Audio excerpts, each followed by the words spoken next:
is the quintessential title character from gaming consoles of the past and present. Starring in 2D platformers and side-scrollers, Mario's seen his fair share of action over the years, stomping Goombas and Koopa Troopas and tracking down the vile Bowser. Mario continued his journey into the 3D realm with Super Mario 64 for the Nintendo 64 and Super Mario Sunshine for the GameCube, where he learned a few new tricks and made a few new enemies. Making his genre debut on the Wii, Mario finds himself in a new adventure with everything we've come to love and expect from a Mario title. Today, we'll take a look at Super Mario Galaxy for the Nintendo Wii.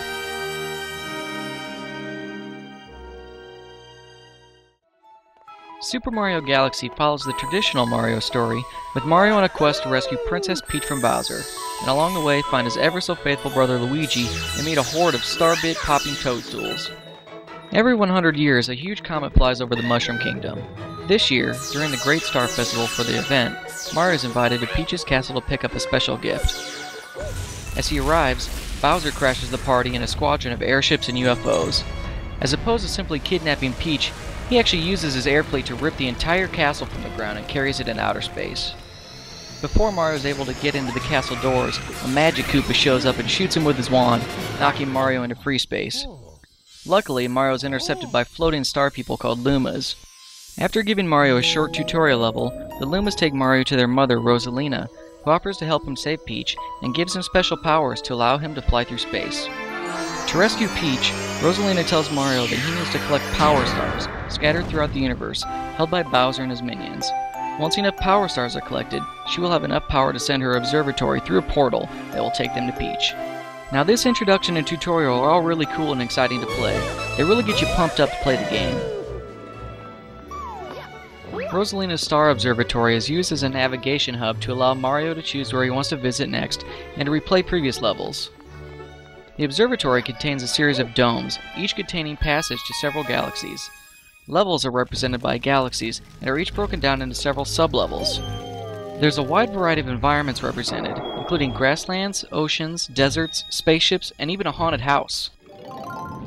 To add even more variety, each dome also contains a collection of mini-game galaxies.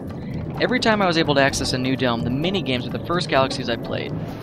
Some of the mini-games consist of racing a manta ray with floating water tracks, running on tiles that fall into free space after you touch them, balancing on a giant ball as you navigate it through a narrow hole-filled track, and even blowing Mario around inside a giant bubble. The mini-games get progressively more difficult throughout each dome, but never cease from being greatly enjoyable. Aside from the great replayability options and challenges, Mario gets a variety of power-ups to help him along the way, including the ability to turn into a flying bee, a ghost who can pass through walls, and even a really cool Iceman capable of skating across water and climbing waterfalls. As far as I'm concerned, Super Mario Galaxy is a single-player game all the way through. Now, even though you can replay the game as Luigi once you've collected 120 stars, the only co-op in the game consists of the second player pointing the remote of the screen to collect star bits and shoot them at the enemies. Now, being that the star bits usually only stun an enemy for a short period of time, I find it a waste, and I certainly don't find it viable to anyone expecting anything more than a disappointment if they're holding the second controller. Now that said, the lack of co-op play certainly should not be a deciding factor as to whether or not you actually purchase this game.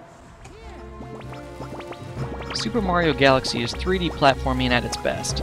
The game is taken to the next level with its new physics system that allows Mario on the interior and exterior of spherical environments, as they have their own gravitational source.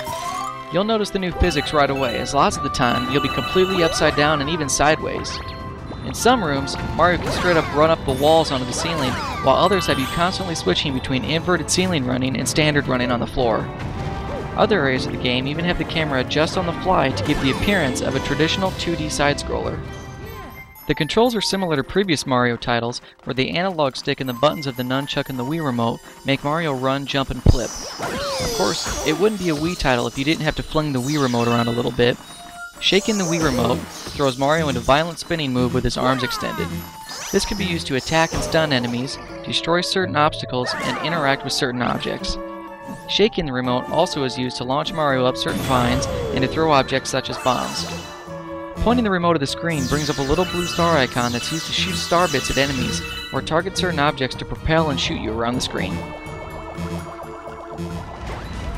I can't remember having this much fun playing a Mario game since probably the first time I played Super Mario Bros. For the original Nintendo when I was 5, on a TV with half the colors not even working.